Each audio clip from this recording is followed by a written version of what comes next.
We are back with Season 7, Episode 20, A Health of Information. This is the episode in which Zecora gets an extremely rare disease, also known as the zombie plague, and in the process, Fluttershy has to go help her and is super tired and crunches and nearly dies, but it's okay because we figured it out. But this episode is another pillar episode. In this case, establishing Mage Meadowbrook. Now, we know this episode is perfect in every way because it includes Fluttershy and for no other reason. But let's actually analyze the episode anyways. I'm going to go ahead and add a continuity counter right off the bat. Just one, I think, for right now. You're probably thinking, what for, Lore? Well, Fluttershy mentions the whole reason she's getting this goop with Zecora is she's trying to get it to help the oxen who are visiting her sanctuary. You know, the one that they spent a whole episode building? I mean, this doesn't mean much. I barely remember this episode, but I never noticed that before. So, does this count as an arc counter? That's actually a good question. I would say no. But that's because we're not at the arc episode yet, if you know what I mean. The arc episode will be the season finale. Right? Or two-parter, but you get my point. So, let's talk about the disease first. Now, I said somewhat flippantly earlier that this is the zombie plague, but this is the zombie plague. This is the zombie apocalypse disease. Think about this for a moment. It is an incredibly infectious disease that can be spread airborne, by the way, but also due to simple proximity. It only takes days to turn you into a mindless creature which infects others. This is the zombie plague. And I'm not saying that to be flippant or a joke. Quite the contrary.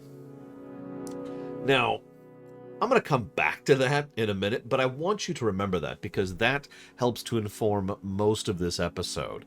And I think it's why the episode has the tone and approach that it does. Moving forward.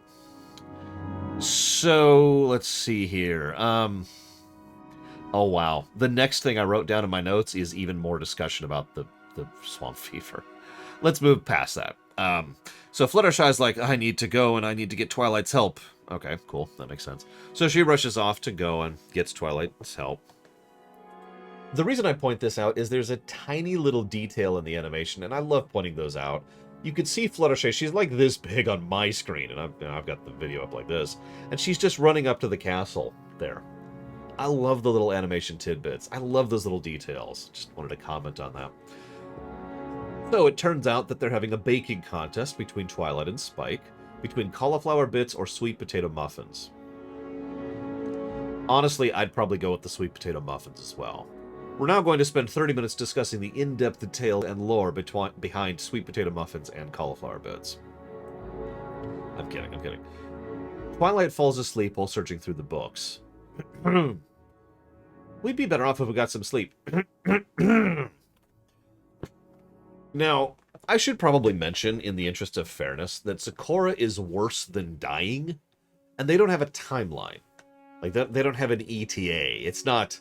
So, as S.A. Ross accurately pointed out, this is the ticking clock in terms of narrative, but they don't know what the clock is. This is... when written properly, this is the most horrifying kind of ticking clock. You know what's going to happen. You know it's happening. You don't know when. Now, Twilight is weirdly flippant, and I want to point this out. She talks about the muffins and the cakes, and there's like a lighthearted moment there and a pseudo-joke between her and Spike, and then there's this bit where she falls asleep and she's 9 by 5, non-stick pan, you know. And there's all these weird, what I can only refer to as lighthearted pseudo-slapstick moments in this episode. Keep that in mind for me, would you? Nevertheless... this is when we talk about Meadowbrook, the Mage Meadowbrook. It's literally her title, Mage Meadowbrook.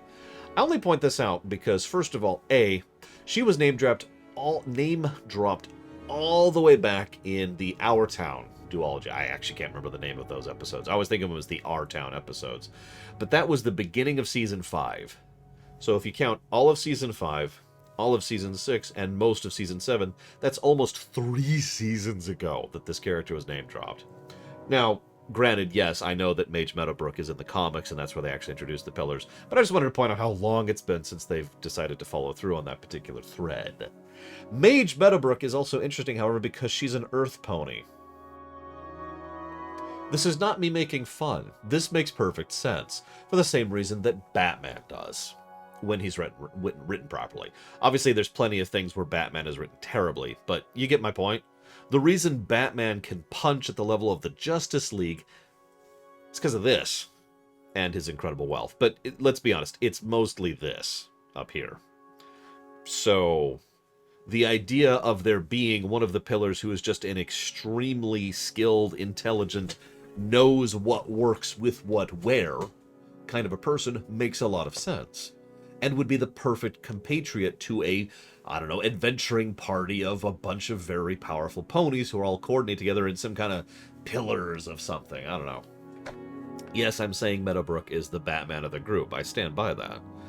As I've pointed out several times, knowledge is so critical to fiction. Within the fiction. You know, a zombie plague, oh my gosh! We know how to deal with the zombies? Not a big deal. Vampires, mages, magic diseases, aliens, superpowers. The more information you have, the more you can do about it. And that is absolutely the vibe I get from Miss Meadowbrook. So, woo. So, this is why she has earned the title Mage and why she's so well renowned and blah, blah, blah, blah, blah. We should rest before our long journey. Wonderful animation as usual. Fluttershy is showing fatigue already. At this point, she's basically been awake for about a day. Zecora has trouble rhyming. That's probably the joke that got me the best right there. They decide to fly out to the new location. Should I go ahead and mention that that's probably one of their biggest mistakes in the whole episode? I know that sounds like a weird thing to point out, but if they had taken, I don't know, the balloon or something, then they could have rested on the way there. Now, granted, that would mean the episode wouldn't happen, but you get my point. In real life, a lot of long journeys tend to involve a period in which you can rest during the journey, and Fluttershy does not. Now, don't mistake me. I get why Fluttershy's in a hurry. Remember, they have a ticking clock, and they don't know it's ETA. That is a key important thing. However, we do have at least 4 days of time to make this work, because a bare minimum of 4 days happen on screen. Probably longer than 4, honestly, but we do see the 1 day, which is her finding out, it's Twilight going to bed, and then we know the 3 days that she spends asleep.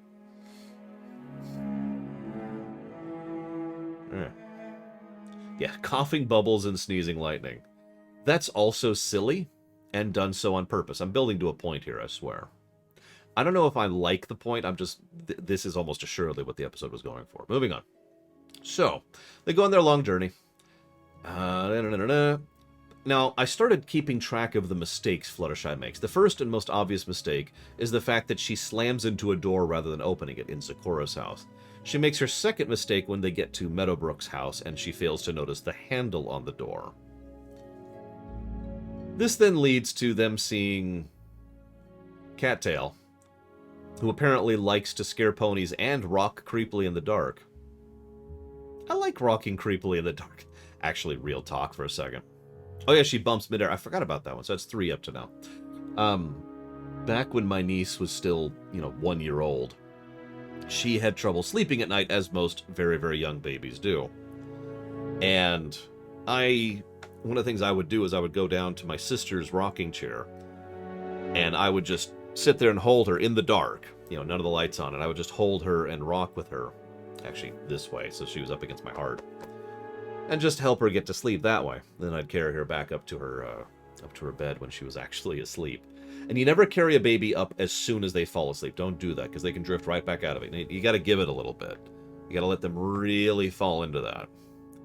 And you got to make sure that you're holding them properly. You got to make sure you're supporting them properly. And when you move them, you have to move them in a way so that they don't really feel the movement. So you have to support the head. You have to support the legs. I don't know why I'm telling you this. I like rocking in the dark when I have an adorable baby on my chest. I looked up the actor who plays Cattail. He doesn't do much else in this show. He, in fact, only voices one other character in this show. And that would be Trenderhoof. I won't blame you if you don't remember him. He's the guy who was like, oh my gosh, I'm so in love with Applejack. And Rarity was like, oh my gosh, I'm so in love with Trenderhoof. And it was kind of a dumb episode.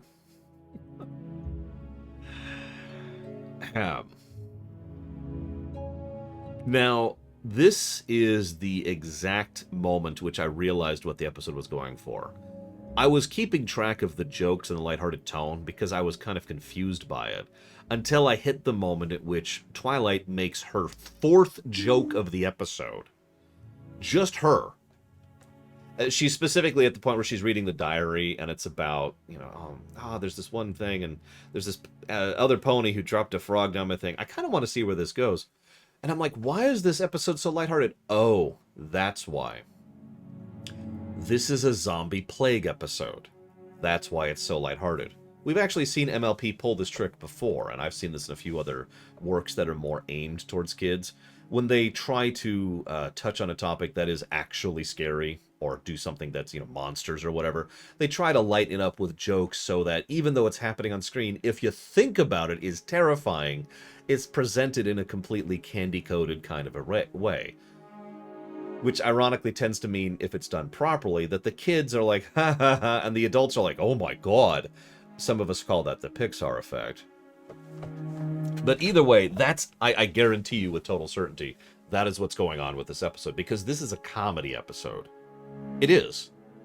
I don't know how to explain it. The approach, the tone, the style, the constant little side riffs, trying to have little, they're not even jokes, it's just like a lighthearted tone thing that's constantly there in the background, and is constantly poking forward. There's no severity, there's no darkness, and despite, again, being a zombie plague episode, there's just a non-stop air of levity throughout pretty much the entire work. Whether that works or not, that's a little bit more debatable, but that is, again, I guarantee what they were going for here. One second. There we go.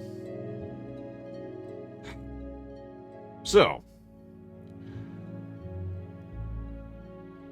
it looks like I don't have many notes for the rest of the episode. Holy crap! So first, we see the flashback, and we find out that I've got to figure out what's going on. And once again, I don't have much to say about the pillar flashbacks. They're good. You know, they're good stuff. Plus the story, it's just I don't have much to say about them, except the flash bees are not only immune to the zombie plague, but apparently also interact with it, which means they probably help to pollinate these things, which implies all sorts of horrible, terrifying things I don't want to think about. Like, do the flash bees cause part of this problem? Are they part of this problem? If these flash bees don't roam, is that why the plague is so contained within this area? Because otherwise, you'd think they would spread it, right? I don't know, I'm just food for thought here. Anyways, Fluttershy gets sick and starts coughing, so she immediately puts a mask on others. Now, I can't really put my finger on why exactly, but for some reason, this exact part of the episode feels a little bit different than it did the last time I saw it. I'm not sure why exactly. Either way, this leads to mistake number 4. She gets Cattail's name wrong. And then she can't talk to the bees. Now, this is glossed over a little bit. I have always assumed, from the one time I have vaguely seen this, and just now, that what was happening was her inability to interact with the bees was because of her fatigue. That she more or less literally doesn't have the ability to talk with animals right now because of how tired she is. Thank you, Dream Whisperer. I don't actually know if that's true. It could be possible. I have an itch. It could be possible that she just can't talk to them in general, or that they are not willing to be talkable to. If you remember, the bees, she talked about regular bees, mind you, all the way back in the Breezy's episode, wouldn't go along with anything she did, and she tried multiple attempts. You know, she tried bribery, she tried talking, she tried being nice, until Fluttershy finally put her foot down and said, "Go the hell away." It makes me wonder if this is just a similar situation. I don't know. And of course, the stair didn't do anything here. That's actually true. I don't know what you mean by the stair work. The stair didn't work. Unless, oh, you mean, okay, I get you. So, yeah, again, I'm going to count that as a mistake. So we're up to mistake 5 now. Yep, nope, 5. I'm right. And then she falls out of the tree because she's so dizzy, which is mistake 6, the final mistake she makes. This is when the episode kind of loses me a little bit. You know, humorous episode about a horrific thing. Okay, I get that. I've seen Zombieland. But the major plot flaw here is that they have Twilight Sparkle, one of the most powerful mages that currently is roaming Equestria. And Twilight Sparkle apparently can't do anything to get this honey in 3 days. Remind you, the honey is the solution. That's the cure. And this is shown. I mean, it's a magic cure, too. They give it to Zecora, and the leaves frickin' fall off of her, for God's sakes. So in 3 days, Twilight Sparkle can't do anything about these things. And the more you think about this, the less sense it makes. Obviously, the point of the episode was for Fluttershy to grow, as I think we had pointed out earlier. You know, her becoming more assertive and actually, you know, figuring out what to do and blah, blah, blah. But this is an emergency during which one of their friends is asleep and may not be waking up. They mentioned they weren't sure Fluttershy was going to wake up. You remember that part?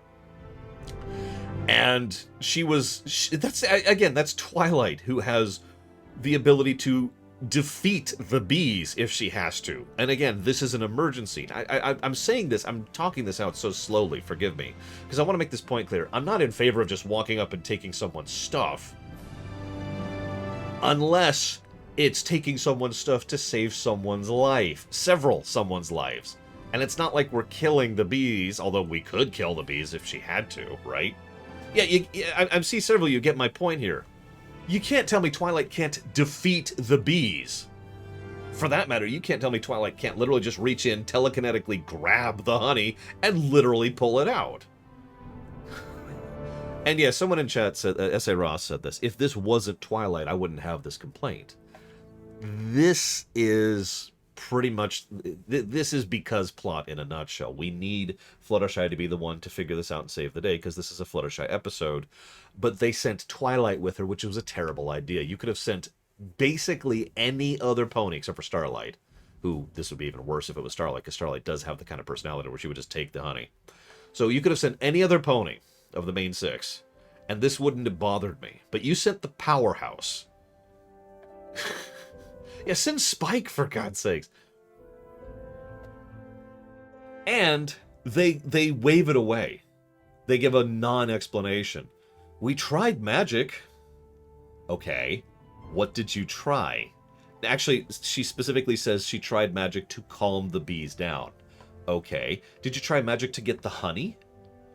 Did you try magic to defend yourself? I mean, again, even if you don't want to kill the bees, even if you somehow want to be a peacenik, yes, it's a new word, a peacenik TNG Season 1, bending over backwards, we can't kill anyone kind of a person, fine. Put a frickin' barrier over yourself, because Twilight's really good at those barriers. Go in and grab the freaking honey.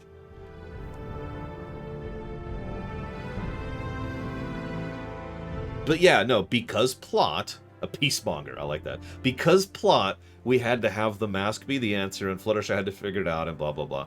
And that, I'm hammering this point on so much because I want to be clear. I enjoy this episode, but this is a stupid episode. And I enjoy it despite itself. This could have actually been a great episode.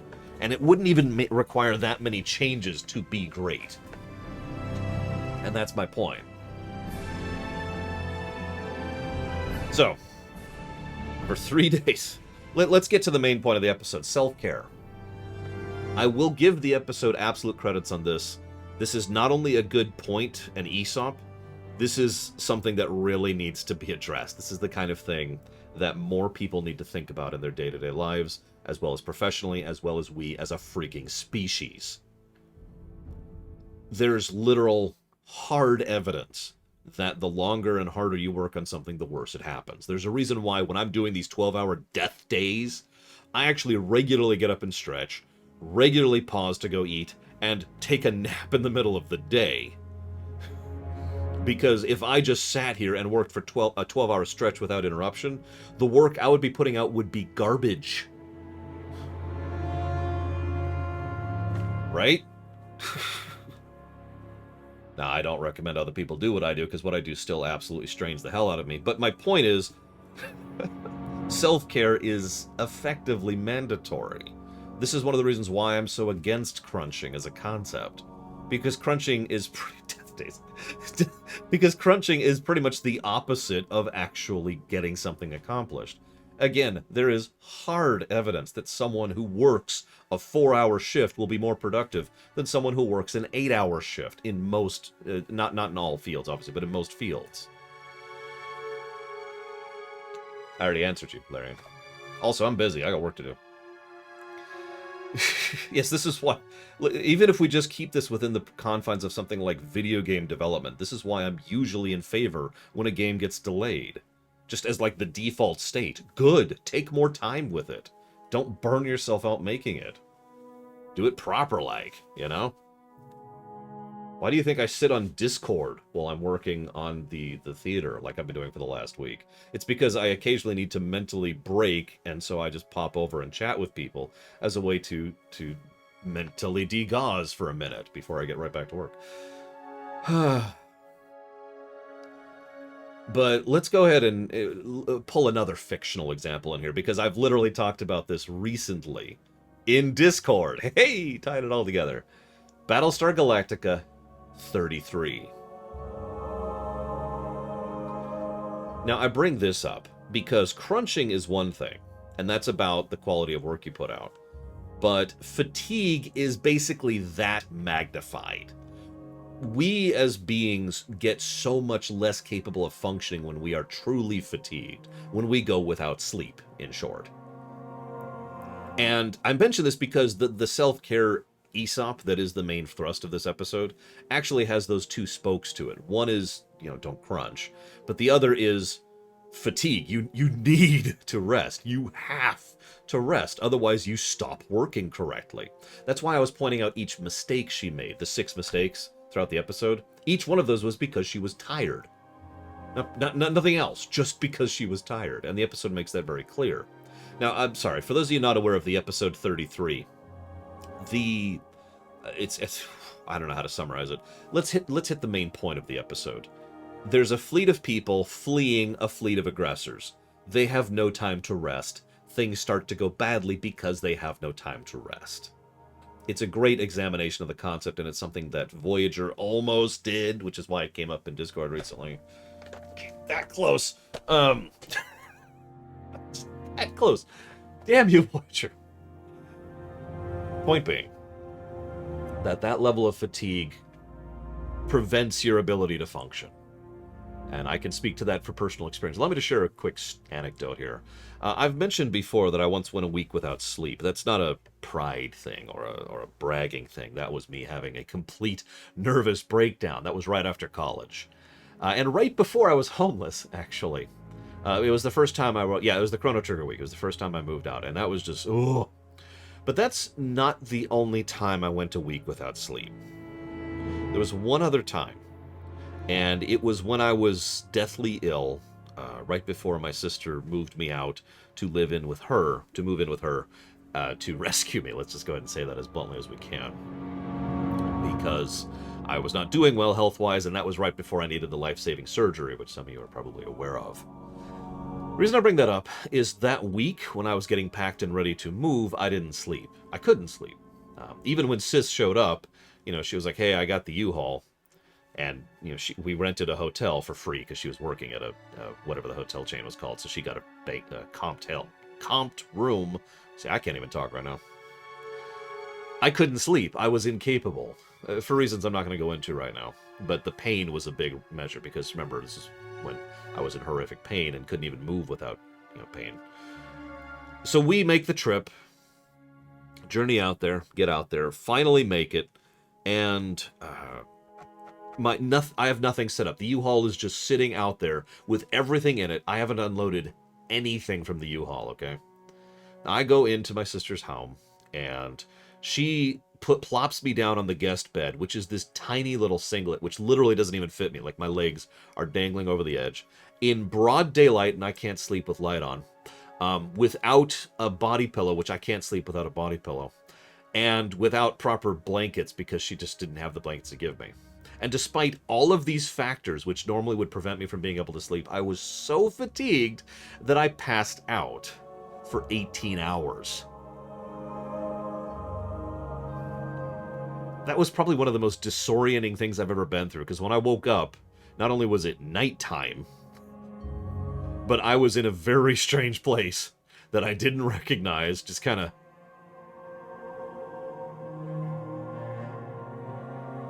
Yeah, didn't know what day it was, didn't know anything. I only found out later that it had been 18 hours. Just... And I mention this, though, because I feel like that's exactly what happened to Fluttershy in this exact episode. You hit a point where it doesn't matter how much willpower you have, your body's going to sleep. Actually, that's wrong. Let me phrase that more accurately. Your body will pass out. You will go down. And you will stay down until your body thinks it's good to go. In my case, it was only 18 hours because I've always had sleep issues. But in Fluttershy's case, she stays down for 3 frickin' days. But truth be told, I can buy that.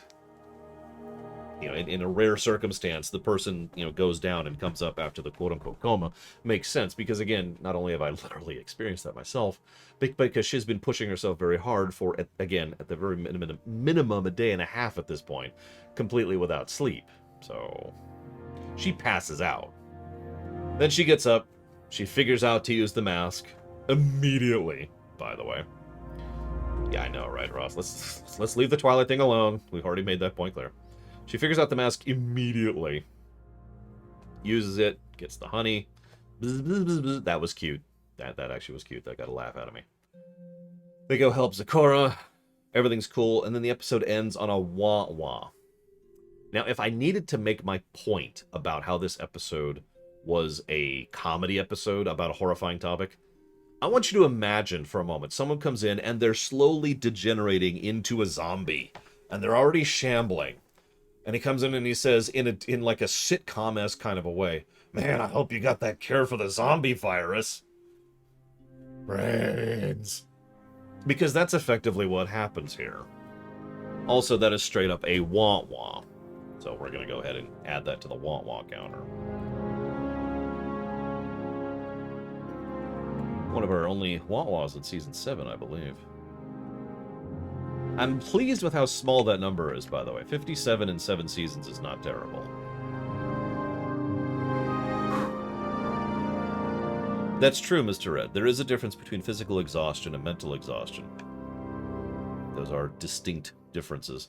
I can freely admit that when I'm doing rumination cycles, I get more mentally exhausted than physically because, you know, I am constantly working my brain. So, how do we rate this?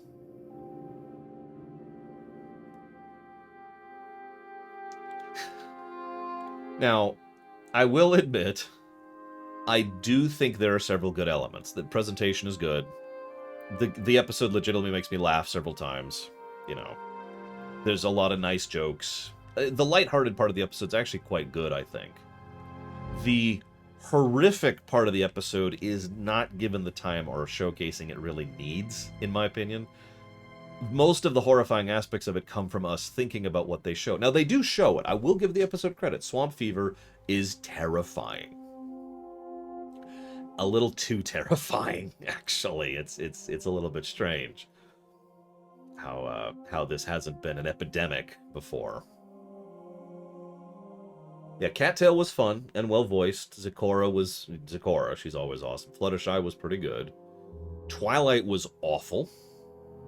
No offense, Twilight, but that should not have been you.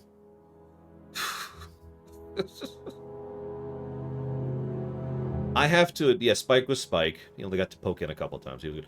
I'm leaning towards green. I don't think I can give a blue rating to an episode that did enough well to legitimately make me laugh several times, and the world building with Meadowbrook and yada yada.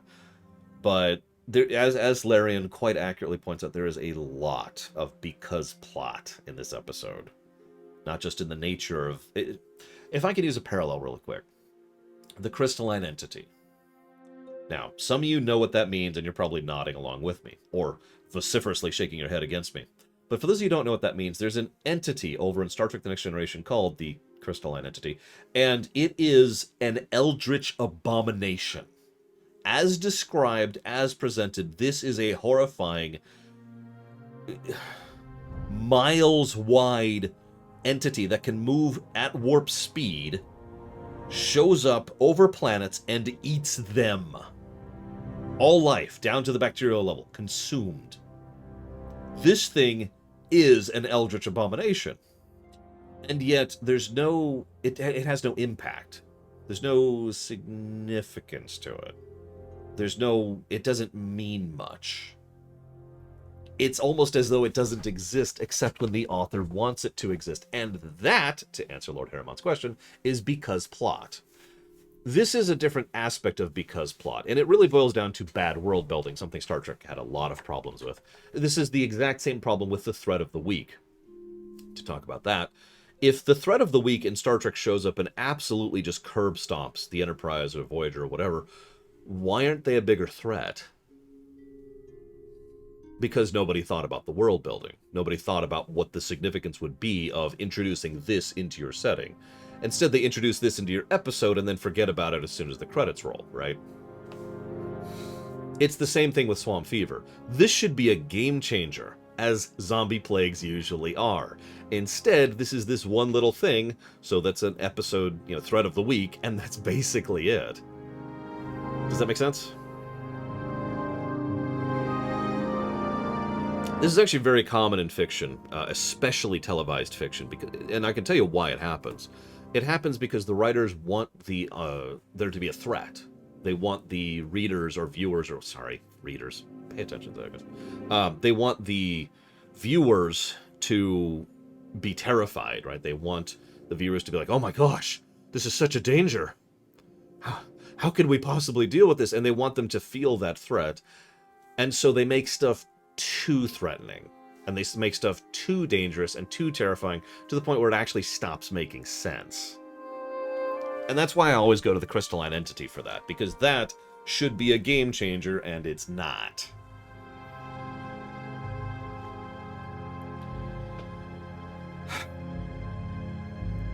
So is this episode Voyager effect? It's an interesting question. I'm going to lean towards no. I do think you could do a lot with Swamp Fever. I really do.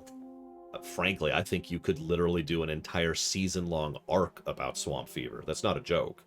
And I could say that easily because, again, zombie plague. How many entire shows have been built around the idea of a zombie plague? But, that being said, I think this is more of it's enemy of the week, threat of the week problem. It's like, oh, it's gone. No thought put into it. Done. It is a shame, because I do like the idea of Meadowbrook a lot. I tried not to go too much into it, but if you heard me gushing earlier about the idea of the Batman, or her being the Batman of the group, yeah, no, I'm with that. Although, actually, I think the real Batman of that group we haven't been introduced to yet, but we will see him in the final episode. Anyways, sorry. So yeah, green or yellow? Sorry, let's get back to the point on hand here. Average or below average? I'm not going to argue that there's good points in the episode. I think I've made that point clear. But is this a Mr. Red, or is this a Mr. Yellow, or Mr. Green? Who wrote this? Not that it matters.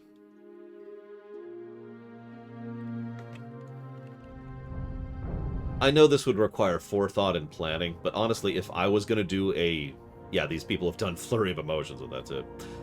If I was going to do Swamp Fever in My Little Pony, I would have it referenced at least 6 times, bare minimum, prior to now. Like, have it come up in the background, but, like, it's always mentioned in the style of something extremely rare, or even like a myth, like, oh, we've heard of Swamp Fever, and make that because something Meadowbrook did, oh, haha, Imperial's pretty sure, something Meadowbrook did back in the day contained it, right? So Swamp Fever has been contained and it stopped spreading, and then, if you want it to come back, have it be something that, someone has screwed up, or something has happened where it's like, oh my gosh, it's coming back. And thus, you know, the swamp fever starts to spread, and now it's not just we need to save Zecora, it's we need to prevent swamp fever from rising again. And that kind of shifts the focus a little bit. And, of course, serves as a... That would actually make this an arc episode at that point. Yes, exactly, Ross. You see the general idea here. You know, something to be done about this. Maybe make it so that... oh, what's his freaking name? The guy in Pony of Shadows. I can't think of his name. Maybe make it so that he came up with the strategy of, you know, cordon. Stygian, that's it, thank you. Make it so that he came up with the idea of the quarantine. Chop it off. Nobody go in there. And everyone's like, oh my god, we're just going to abandon those in there. They're already lost. They're just the trees now. Right? There you go. Bam. And then Zecora is like, I need to go find some extremely exotic thing in this swamp for my thing. Oh, let me just find this extremely exotic thing. Poof. Like, I'm just making this up off the top of my head, but you see how it would not take much to restructure this episode to be a lot better. Even if you don't do the foreshadowing, which I absolutely would. And yeah, we'll be talking about Stygian. I love the concept of Stygian so much. Tied up with Daring Done? How so, if you don't mind my asking? It's a good question, Imperial Star Destroyer. Considering the honey was a magic cure, that could be a way to make this less horrifying, which is something Lord Harrimont mentioned. Make it so that you can cure the zombie, right? Because we know what the cure to a zombie plague is. Fire. The way most zombie plagues work is you can be cured before you turn, but once you turn, you're gone. By the way, that's also how this episode portrays it. But what if you go a step further and you can actually turn someone back from being, you know, horrible, from being a tree or from being a zombie? That's true, Ross. They have. You're right.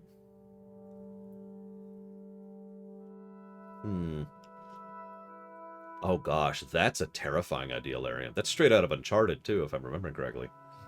Imagine there's just a bit like in the cold open, there's Daring Do, and she's like, "Hey, I've got this flower. I've preserved it in this vase, and it's over here." And then, you know, Caballera's like, "Ah ha ha! I'm evil and stupid, and I'm gonna steal this flower and sell it." Oops! I accidentally broke the vase that was holding the flower. Whoops! And there goes Equestria. Except, you know, we figure out the cure. That's a thought. I mean, I'm all for more continuity. I can't decide how to review this. I'm really torn between yellow or green.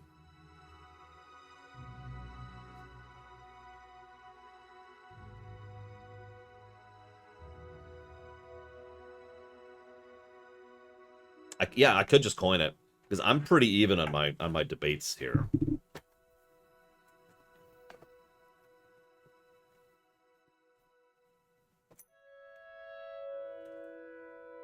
Coin says green. And I'm okay with that, for the same reason I'm okay with yellow. It is kind of a below average episode. I'm okay with doing that. There is some good stuff here. That's why it's not blue. I would never give this episode blue. But yeah, let's do that. It's a shame, because like I said, I think I'm changing my mind as Heroes. I think this is a little bit of Voyager effect. The more I think about it, the more I hear your ideas on the idea, everyone else's ideas, the more I'm hearing that this is Voyager effect. This could have been something awesome, and it just didn't manage it. Anyways, we're getting really close to Season 8. I'm getting excited. Anyone else? I mean, you've probably seen Season 8. I haven't. Next week, we have Parks and Recreation. There's a World Builder episode. We'll have a lot to talk about there. And Once Upon a Zeppelin, which is, of course, the Twilight episode. And then we have one I don't remember all that much, and one I remember a lot. And then, finally, the end of my knowledge of MLP, Shadowplay. The way it's staggered right now is we'll be covering this stuff 2 weeks behind the movie, I'm pretty sure. Sorry. And the VODs will be going live 1 week after the movie. Came really close to timing that. Came pretty close. We're within the month. That counts, right? Ah, well, I tried. I tried. Either way, I'm going to chop off and go work, because that's what I do, and get working on Chapter 9 for the theater. I do hope you've enjoyed. Obviously, we will be streaming Thursday. That will be... I will actually be hosting Thursday. That will be the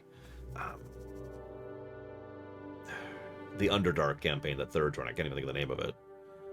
And then I will see you again next Sunday. And I will not be restarting streaming this week, because there's no way in hell I'm going to manage that. So, see you around.